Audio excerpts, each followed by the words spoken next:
There's a quote that Ryan Holiday has where he says, "I don't have confidence in myself, but I do have evidence of myself." And that's a way of combating self doubt.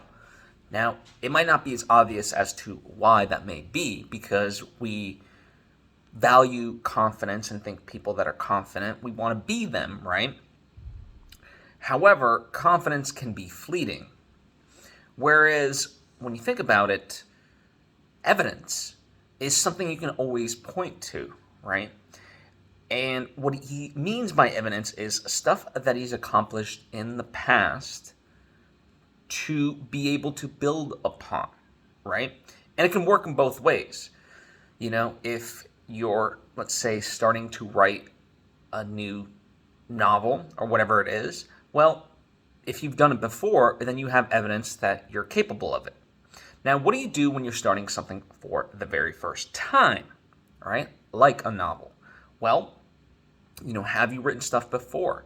Are you a storyteller? Do you enjoy it? Various things in the past, and also just things that seemed hard initially, but you were able to overcome, right? Look back at the stuff that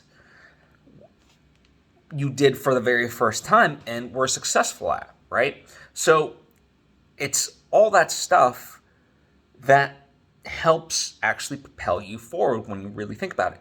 And what I would encourage you is to gather evidence about yourself. This is just great in general that, keep a journal of all the accomplishments you've ever made in your life. And so that way, when you're feeling down, you can go back to that journal and look at it and be like, wow, I've actually done some amazing things. And even in the face of adversity, when I thought that, it wouldn't be possible, I overcame those hurdles and managed to do something, right?